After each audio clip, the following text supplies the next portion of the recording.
Santa y católica. Los argumentos más fuertes contra la Iglesia Católica son las vidas de los malos católicos y de los católicos laxos. Si preguntáramos a un católico tibio, ¿da lo mismo una iglesia que otra? Seguramente nos contestaría indignado, claro que no. Solo hay una iglesia verdadera, la Iglesia Católica. Y poco después quedaría como un mentiroso ante sus amigos acatólicos al contar los mismos chistes inmorales, al emborracharse en las mismas reuniones, al intercambiar con ellos murmuraciones maliciosas, al comprar los mismos anticonceptivos e incluso quizá siendo un poco más desaprensivo que ellos en sus prácticas de negocios o en su actuación política. Sabemos que estos hombres y mujeres son minoría, aunque el hecho de que exista uno solo ya sería excesivo. Sabemos también que no puede sorprendernos que en la Iglesia de Cristo haya miembros indignos. El mismo Jesús comparó su iglesia a la red que recoge tanto peces malos como buenos, al campo en que la cizaña crece entre el trigo, a la fiesta de bodas en que uno de los invitados no lleva vestido nupcial. Habrá siempre pecadores. Hasta el final del camino serán la cruz que Jesucristo debe llevar en el hombro de su cuerpo místico. Y sin embargo, Jesús señaló la santidad como una de las notas distintivas de su iglesia. Por sus frutos lo conoceréis, dijo. ¿Por ventura se recogen racimos de los espinos o higos de los abrojos? Todo árbol bueno da buenos frutos, todo árbol malo da frutos malos. Al contestar la pregunta ¿por qué es santa la Iglesia Católica?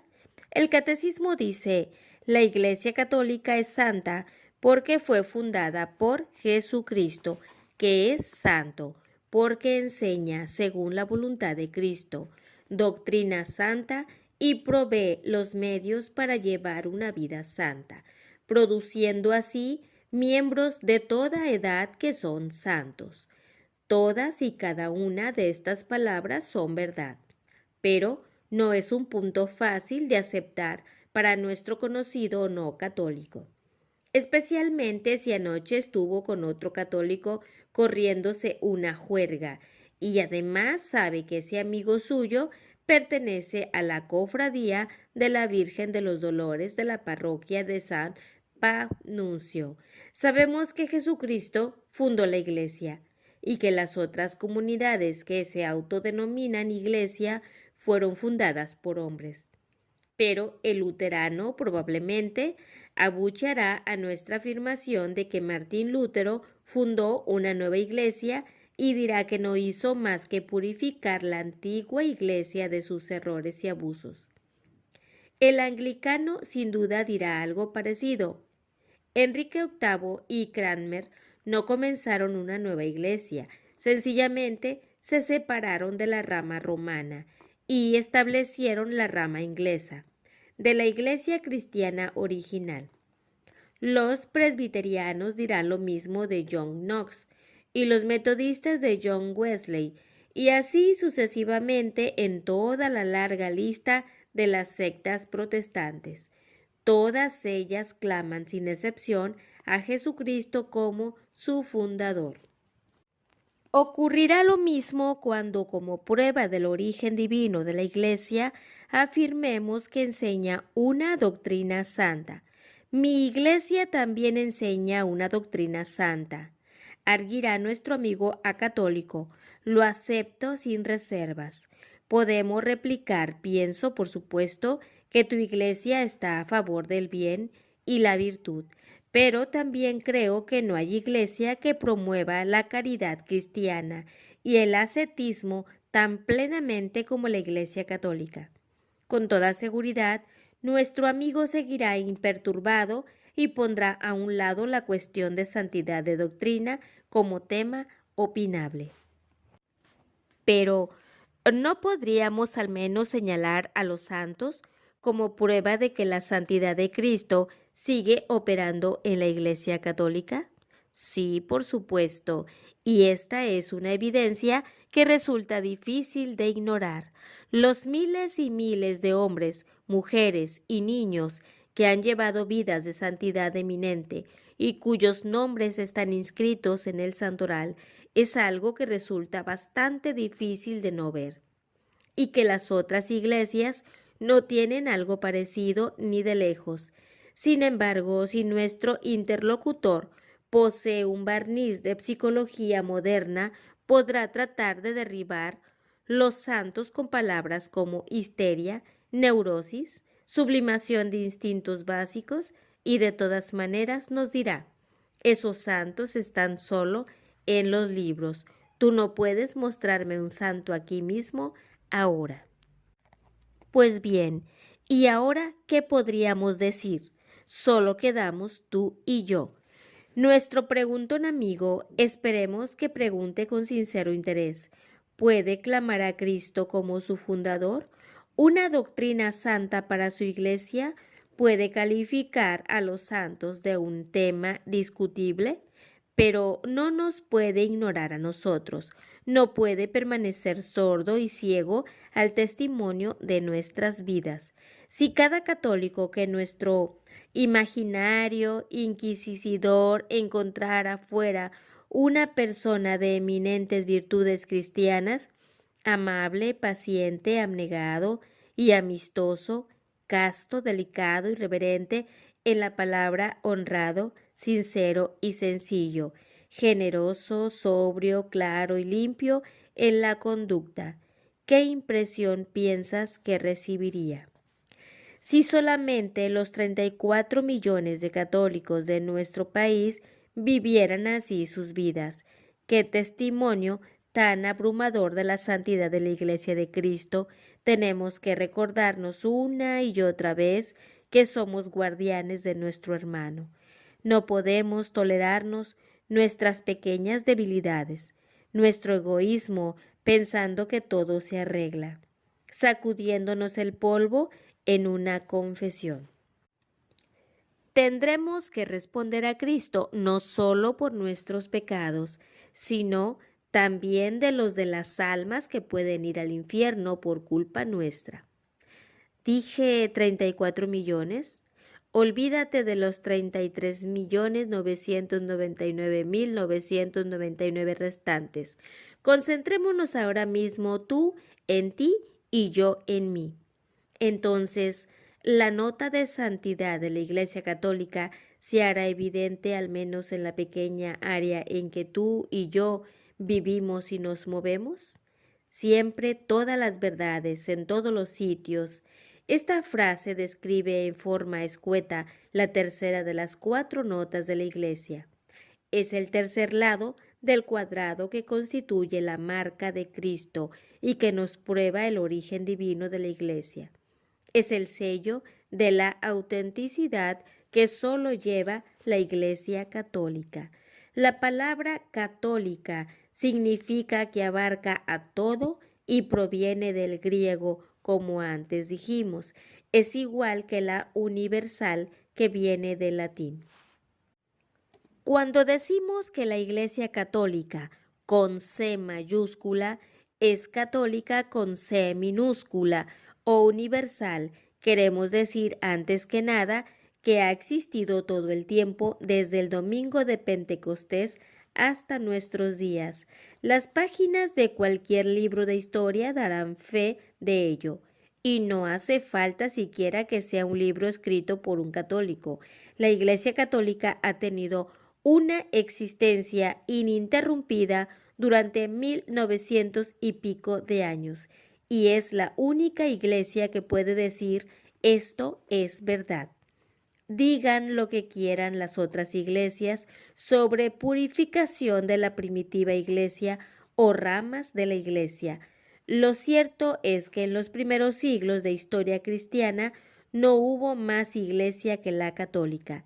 Las comunidades cristianas no católicas más antiguas son las nestorianas, monofísitas y ortodoxas.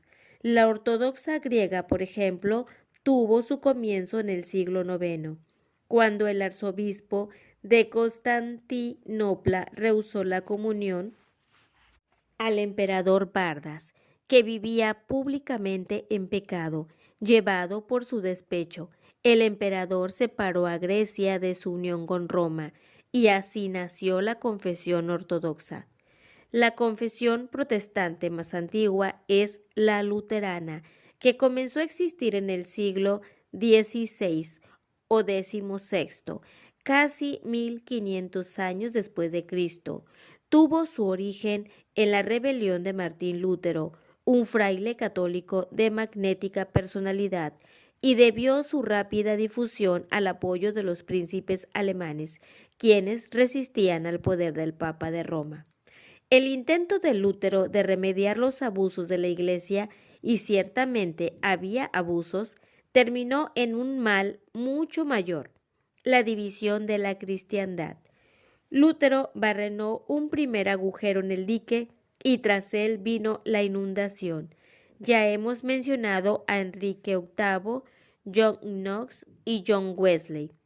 Pero las primeras confesiones protestantes se subdividieron y proliferaron especialmente en los países de habla alemana e inglesa, apareciendo cientos de sectas distintas, proceso que todavía no ha terminado, pero ninguna de ellas existía antes del año 1517, en que Lutero clavó sus famosas 95 tesis en la puerta de la iglesia de Wittenberg en Alemania.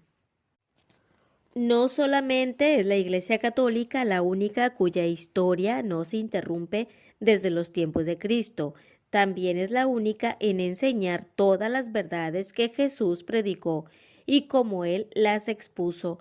Los sacramentos de la penitencia y unción de enfermos, la misa y la presencia real de Jesucristo en la Eucaristía, la supremacía espiritual de Pedro y sus sucesores, los papas, la eficacia de la gracia y la posibilidad del hombre de merecer la gracia y el cielo son algunos de los puntos rechazados por las variadas iglesias no católicas. De hecho, hay hoy comunidades que pretenden ser iglesias cristianas y llegan a dudar incluso de la divinidad de Jesucristo. Sin embargo, no hay una sola verdad revelada por Jesucristo personalmente o por sus apóstoles que la Iglesia Católica no proclame y enseñe.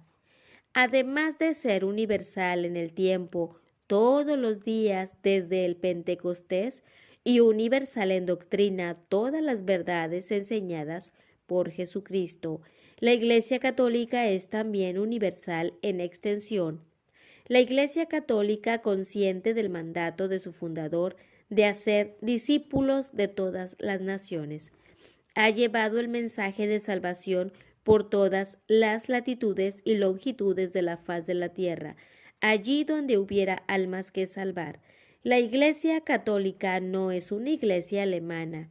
Los luteranos o inglesa, los anglicanos o escocesa, los presbiterianos u holandesa, la Iglesia reformada o americana, centenares de sectas distintas, la Iglesia Católica está en todos esos países y además en todos aquellos que han permitido la entrada a sus misioneros. Pero la Iglesia Católica no es propiedad de nación o raza alguna. En cualquier tierra se halla en su casa, sin ser propiedad de nadie. Así es como Cristo la quiso. Su Iglesia es para todos los hombres. Debe abarcar el mundo entero. La Iglesia Católica es la única en cumplir esta condición. La única que está en todas partes por todo el mundo. Católica universal en el tiempo, verdades y territorio.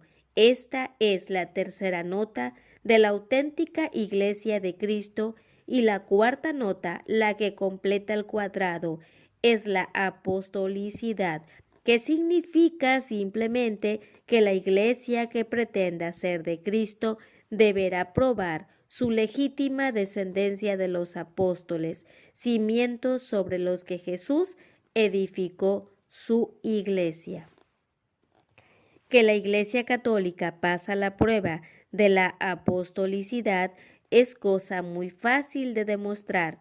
Tenemos la lista de los obispos de Roma que se remonta del Papa actual en una línea continua hasta San Pedro. Y los otros obispos de la Iglesia Católica, verdaderos sucesores de los apóstoles, son los eslabones actuales en la ininterrumpida cadena que se alarga por más de 20 siglos. Desde el día en que los apóstoles impusieron las manos sobre Timoteo y Tito, Marcos y Policarpo, el poder episcopal se ha transmitido por el sacramento del orden sagrado de generación en generación, de obispo a obispo. Y con esto cerramos el cuadrado. La marca de Cristo es discernible en la Iglesia Católica con toda claridad. Una santa, católica y apostólica. No somos tan ingenuos como para pretender que los conversos vendrán ahora corriendo en cuadrillas, puesto que les hemos mostrado esta marca. Los prejuicios humanos no ceden a la razón tan fácilmente, pero al menos tengamos la prudencia de verla nosotros con lúcida seguridad.